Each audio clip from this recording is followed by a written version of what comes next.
말씀은 신명기 22장 1절에서 12절입니다. 신명기 22장 1절에서 12절까지 말씀 번갈아가며 읽습니다. 제가 먼저 읽습니다. 내 형제의 소나 양이 길 잃은 것을 보거든 못 본 채 하지 말고 너는 반드시 그것들을 끌어다가 내 형제에게 돌릴 것이요 내 형제가 내게서 멀거나 또는 내가 그를 알지 못하거든 그 짐승을 내 집으로 끌고 가서 내 형제가 찾기까지 내게 두었다가 그에게 돌려줄지니 낙이라도 그리하고 의복이라도 그리하고 형제가 잃어버린 어떤 것이든지 내가 얻거든 다 그리하고 못 본 채 하지 말 것이며 내 형제의 낙이나 소가 길에 넘어진 것을 보거든 못 본 채 하지 말고 너는 반드시 형제를 도와 그것들을 일으킬지니라. 여자는 남자의 의복을 입지 말 것이요 남자는 여자의 의복을 입지 말 것이라. 이같이 하는 자는 내 하나님 여호와께 가증한 자이니라. 길을 가다가 나무에나 땅에 있는 새의 보금자리에 새 새끼가 나 알이 있고 어미새가 그의 새끼나 알을 품는 것을 보거든 그 어미새와 새끼를 아울러 취하지 말고 어미는 반드시 놓아줄 것이요 새끼는 취하여도 되나니 그러면 내가 복을 누리고 장수하리라. 내가 새 집을 지을 때에 지붕의 난간을 만들어 사람이 떨어지지 않게 하라. 그 비가 내 집에 돌아갈까 하노라. 내 포도원에 두 동자를 섞어 뿌리지 말라. 그리하면 내가 뿌린 씨의 열매와 포도원의 소산을 다 빼앗길까 하노라. 너는 소와 나귀를 결의하여 갈지 말며 12절까지 함께 읽습니다. 양털과 배실로 섞어 짠 것을 입지 말지니라. 너희는 너희가 입는 겉옷에 내 귀에 술을 만들지니라. 아멘. 교회는 하나님의 말씀을 지키고 보존하는 일을 하는 곳이지만 자칫하면 말씀을 가둘 수도 있는 위험성을 갖고 있는 곳이기도 합니다. 말씀을 교회 안에 가두게 되면 말씀의 생명력이 사라지게 됩니다. 교리의 단점이 이것입니다. 교리는 교회에서 나오는 것이지만 교리의 특징이 이 생명력이 부족하다는 것입니다. 그래서 교회는 말씀을 보존하는데 모든 노력을 기울여야 되지만 그 말씀이 교회 안에서 갇혀 있지 아니하도록 교회를 이루는 그 성도들이 자신을 찢어가는 노력을 해야 됩니다. 그것이 말씀의 생활화입니다. 그리스도인의 삶의 현장에서 말씀이 실천되도록 하는 것, 그때서야 비로소 하나님의 말씀은 살았고 운동력이 있어 생명의 말씀이 됩니다. 그래서 우리 그리스도인들은 교회에서 배운 말씀을 삶 속에서 적용하기 위해 애를 써야 합니다. 삶 속에서 적용하기 위해 애를 쓸 때 성령께서 그 말씀의 의미를 더 깊이 깨닫게 해주시고 나아가 또 말씀을 효율적으로 적용하며 살아갈 수 있는 힘을 주십니다. 그때 하나님 말씀이 우리 삶을 거룩하게 만들어간다 라는 것의 말씀의 의미들을 경험해 가게 됩니다. 1절에서 4절까지 말씀 함께 읽습니다. 시작.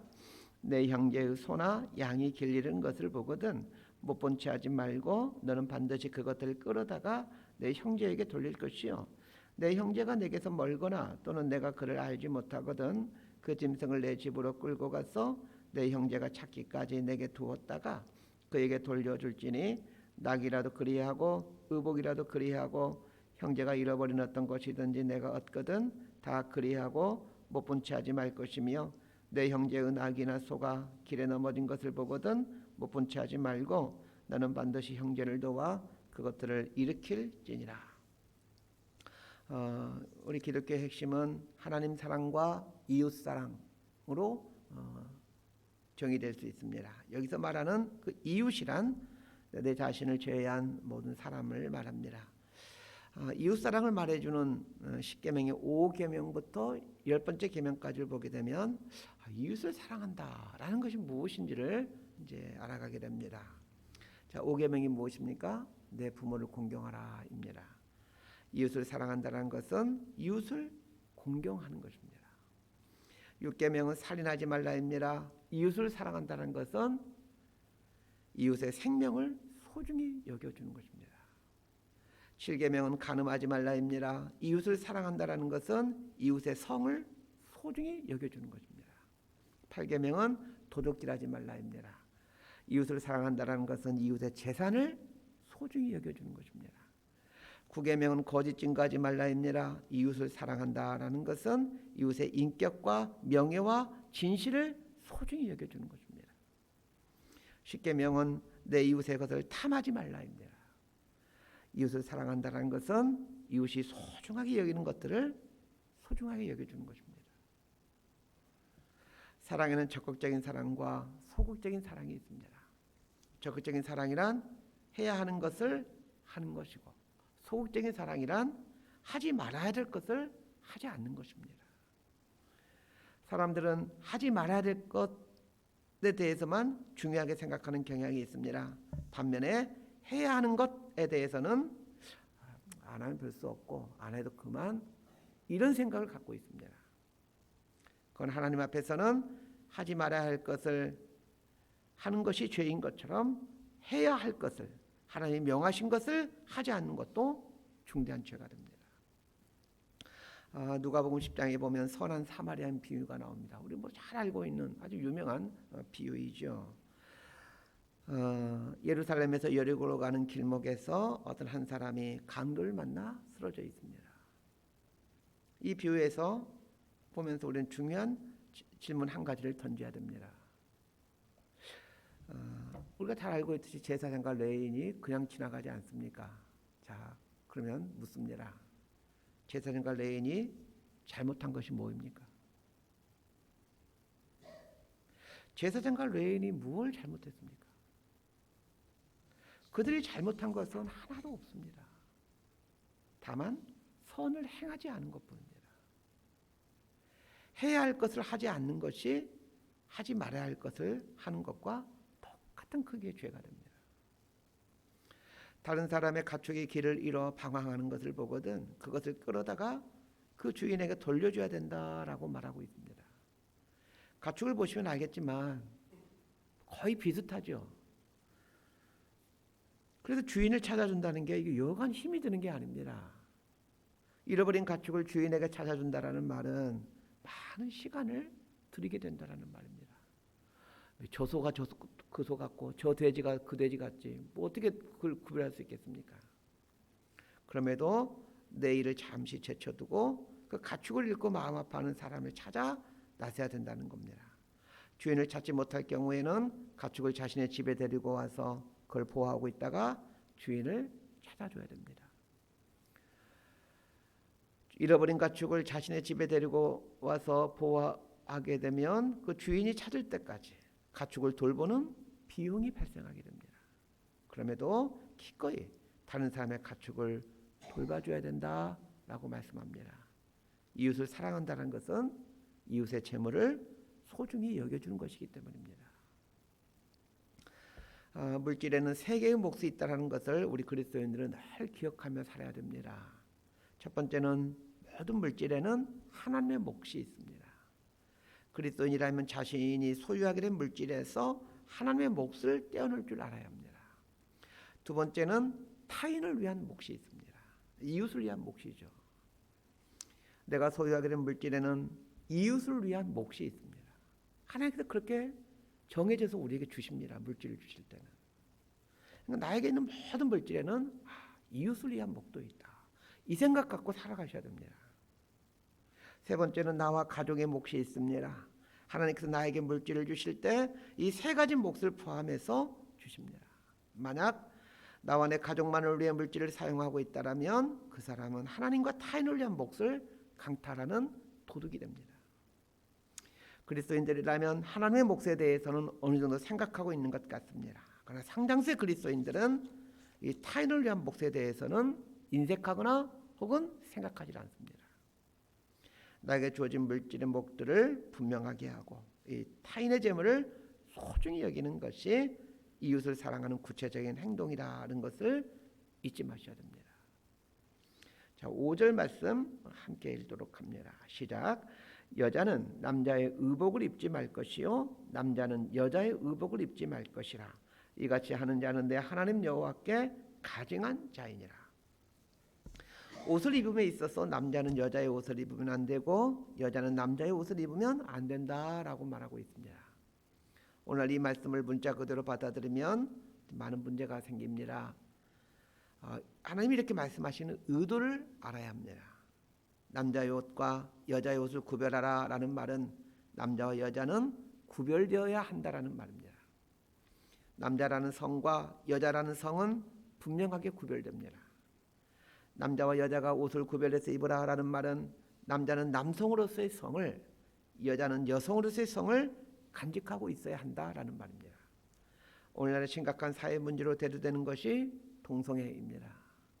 지금도 우리나라도 이 국회에서 동성애에 관련 법규 때문에 진보와 보수 간에 많은 갈등들을 하고 있습니다.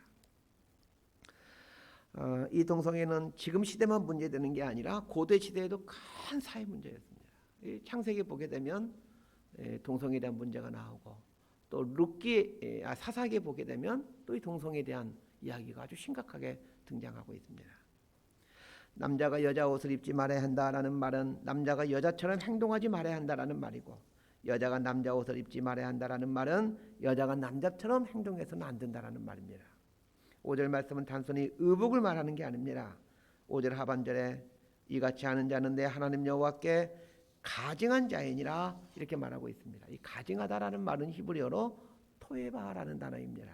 토에바라는 말은 구역질나다라는 뜻입니다. 가증하다라는 말은 몹시 혐오스러운 것을 말하는데, 단순히 옷을 바꿔 입는다고 하나님께 혐오스러운 일이 되겠습니까? 남자와 여자가 성을 바꿔 사용하게 될 때 하나님이 그것을 혐오스러워 하십니다. 자, 6절과 7절 말씀 함께 봅시다. 시작.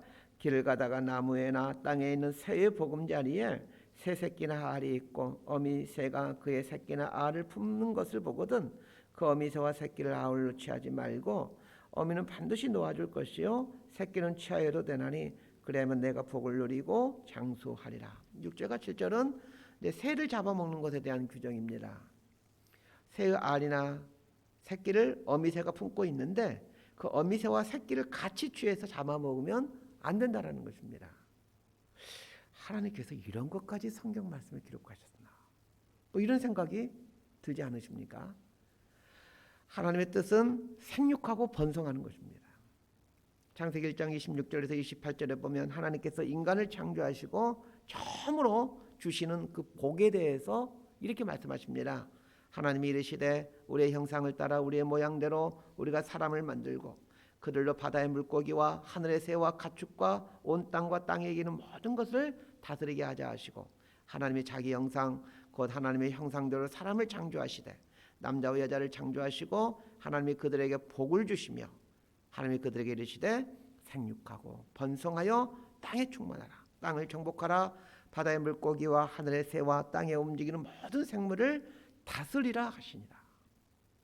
생육하고 번성하여 땅에 충만하게 하는 것은 하나님께서 우리에게 주신 복이면서 동시에 명령입니다. 생육한다라는 말은 낳고 자란다라는 말입니다. 사람이 출생되고 자라는 것 큰 복입니다. 그러나 사람만 생육하고 번성하면 안 됩니다. 창세기 1장 26절에서 물고기와 하늘의 새와 가축과 온 땅과 땅에 기는 모든 것을 다스리게 하자 이렇게 하나님 말씀하십니다. 물고기와 하늘의 새와 가축들을 잘 관리하여 번성하게 하는 것도 복이면서 동시에 우리를 향한 하나님의 뜻, 하나님의 명령입니다. 그래서 새를 먹고 생육하고 번성하는 것도 복이지만 그 새가 번성하도록 해주는 것도 우리의 마땅한 본분입니다. 새끼 새와 어미 새를 잡았는데 어미 새를 놓아주게 되면 하나님이 어떤 복을 주신다라고 말하고 있습니까? 네가 복을 누리고 장수하리라. 복을 주신다라고 말씀하고 있습니다. 어미 새를 놓아주는 일이 무슨 대단한 일입니까? 그런데도 하나님께서 별 의미 없을 것 같은 일에 대해서 복을 주시고 장수하게 해주신다라는 말씀을 해주십니다. 그렇다면 어미 새를 놓아주는 행동에 어떤 의미가 있다라는 것을 눈치채게 됩니다. 새끼 새와 어미 새를 함께 잡았는데 새끼 새만 먹고 어미 새는 놓아준다라는 말은 내 욕심을 채우기 위해 살지 않는다는 말입니다. 또한 하나님이 창조하신 이 세계가 생육하고 번성하여 아름답게 하는 것을 이루어가며 그 하나님의 말씀에 순종하며 또 그렇게 되는 것을 기뻐하며 산다라는 말입니다. 그렇다면 욕심을 내려놓고 하나님이 창조하신 자연 세계가 생육하고 번성하도록 하는 행동들은 하나님의 복, 우리 삶에 하나님의 복을 가져오게 하고 또 우리를 장수하게 하는 복을 가져온다는 것을 아셔야 됩니다. 우리 9절에서 11절까지 말씀 함께 읽겠습니다. 시작. 내 포도원에 두 종자를 섞어 뿌리지 말라. 그리하면 내가 뿌린 씨와 이 열매와 포도원의 소산을 다 빼앗길까 하노라. 너는 소와 나귀를 결의하여 갈지 말며 양털과 배실로 섞어 짠 것을 입지 말지니라. 너희는 너희가 입는 겉옷의 내기에 술을 만들지니라. 포도원에 씨를 뿌릴 때 두 종자를 섞어 뿌리지 말 것과 소와 나귀를 한 쌍으로 한 결의를 만들어 밭을 갈지 말며 양털과 배실을 섞어서 옷감을 만들지 말라라고 말하고 있습니다. 뭐 이런 사소한 것들 하나님 이런 것까지 말씀하실까 생각해 보셔야 됩니다. 자, 이러한 것은 가나안의 풍습과 섞이지 말라는 뜻입니다. 포도원에 뿌리는 두 종자는 사실 거의 흡사하죠. 소와 나귀도 아주 흡사합니다. 양털과 배실도 흡사합니다. 흡사하게 자칫하면 섞어도 괜찮다는 생각을 하기가 쉽습니다. 가나안에 있는 우상을 섬기는 것과 하나님을 섬기는 것도 아주 흡사합니다. 우상을 섬기는 곳에는 제단이 있습니다. 하나님을 섬기는 곳에도 제단이 있고 우상을 섬기는 제사장이 있듯이 하나님을 섬기는 또 제사장이 있습니다. 이처럼 우상을 섬기는 신앙과 하나님을 섬기는 신앙도 아주 흡사합니다. 그래서 섞이기가 아주 쉽습니다. 종자를 섞여 뿌리지 말고 소와 나귀의 결의를 같이 하여 밭을 갖지 말고 양털과 배실을 섞어서 짜지 말라라는 말은 가나안의 그 우상을 섬기는 풍습과 하나님을 섬기는 신앙을 혼합하지 말라는 얘기입니다. 그런데 뭘 명령하고 있습니까? 12절을 보면 너희는 너희가 입는 겉옷에 내 귀에 술을 만들지니라 라고 말하고 있습니다. 어느 날 우리들 중에 겉옷에 내 귀에 술을 만들어 입고 있는 사람 제가 한 사람도 본 적 없습니다. 그런데 하나님은 옷에 내 귀퉁이에 술을 만들어 달고 다니라고 명령하셨습니다. 옷에 술을 달고 다닌다라는 말이 무슨 뜻일까요? 그건 하나님 말씀을 매일 몸에 지니고 다녀야 된다라는 말입니다. 마태복음 23장 5절에 보면 예수님께서 바리새인과 서기관들의 위선을 지적하시면서 이렇게 말씀하십니다. 그들의 모든 행위를 사람에게 보이고자 하나니 곧 그 경문띠를 넓게 하며 옷술을 길게 하고 하나님께서 율법을 통해 겉옷에 술을 달고 다니라 분명히 말씀하셨습니다. 그건 하나님 말씀을 붙들고 살아야 된다라는 것을 말해주는 것이었습니다. 모든 사람들이 옷에 술을 달고 다니면 사람들은 매 순간 그 다른 사람의 옷과 자신의 옷을 보면서 하나님 말씀을 저렇게 달고 다녀야 되는구나, 하나님 말씀을 내 몸에 매달고 다녀야 되는구나 생각하게 될 겁니다. 그런데 예수님 시대의 서기관과 바리새인들은 모세에게 해준 말씀대로 옷에 술을 달고 다녔는데 거기서 그치질 않고 아주 긴 술을 달고 다니면서 자신들이 서기관이다, 바리새인이다 이런 것들을 드러내곤 했습니다. 긴 술을 달고 다니므로 자신이 하나님 말씀을 가까이 하는 사람이라는 것을 드러내는 교만과 위선의 도구로 전락하고 만 것입니다. 이처럼 겉옷에 내 귀에 술을 만들어 달고 다니는 것이 중요한 것이 아니라 그 의미인 하나님 말씀을 매 순간 내 삶에 달고 다니며 묵상하고 실천하는 것이 진짜 거룩한 삶이라는 것을 아셔야 됩니다. 말씀 정리합니다. 오늘 본문이 말하는 것은 이웃을 사랑하는 것이 무엇인가, 그리고 거룩하게 산다는, 하나님의 백성으로 거룩하게 산다는 것이 무엇이냐에 대한 이야기입니다. 이웃을 사랑한다는 것은 이웃이 소중히 여기는 것을 소중히 여겨주는 것입니다. 그리고 이웃이 소중히 여기는 것을 소중히 여겨주기 위해서 내 것을 희생할 줄 아는 것, 이것이 이웃을 사랑한다는 것의 모습입니다. 거룩이란 세상적 욕심으로부터 나를 지켜 하나님의 말씀에 내 자신을 메워놓는 것입니다. 야고보 사도는 경건을 말하면서 이렇게 정의합니다. 하나님 아버지 앞에서 정결하고 더러움이 없는 경건은 곧 고아와 과부를 그 환난 중에 돌보고 또 자기를 지켜 세속에 물들지 아니하는 그것이니라. 거룩하게 산다는 것, 그런 교회에 와서 기도하고 찬송하고 예배하는 것, 그런 게 아닙니다. 우리에게 허락한 이웃들이 소중히 여기는 것을 내가 귀하게 여겨주면서 어려운 이웃을 향하여 시간과 물질 중 일정 부분들을 내어주는 것입니다. 그리고 하나님의 말씀을 매 순간 내 삶에 부착시켜 세상과 구별되는 삶을 살고자 애써가는 것, 이것이 거룩이요 또 경건한 삶입니다. 이런 복된 삶은 그리스도인들에게 하나님은 복을 주시고 장수하게 한다라는 약속을 주셨습니다. 이런 복 누려가는 저와 여러분의 삶이 되기를 진심으로 소망하고 축복합니다. 기도하겠습니다. 하나님 아버지 앞에서 참된 경건은 고아갑을 환난 중에 돌보고 자기를 지켜 세속에 물들지 아니하는 것이다 라고 말씀하셨습니다. 우리에게 주어진 물질과 시간이 기회임을 깨닫고 타인을 위한 목표를 확실히 정해놓고 살아가는 이웃 사랑을 실천하며 살아가는 인생 되게 하시고 하나님의 말씀을 매 순간 붙들고 내 자신을 세상에서 구별시켜가는 용기 있는 그리스도인이 될 수 있도록 은총을 베풀어 주옵소서. 이렇게 살고자 하는 그리스도인들에게 하나님께서 반드시 복을 주시고 또 장수케 해주신다라는 이 약속 주셨는데 이 약속이 우리 삶에 펼쳐지게 하는 그런 복이 누리며 살아갈 수 있도록 우리 삶을 인도하여 주옵소서. 예수님 이름으로 기도드려옵나이다. 아멘.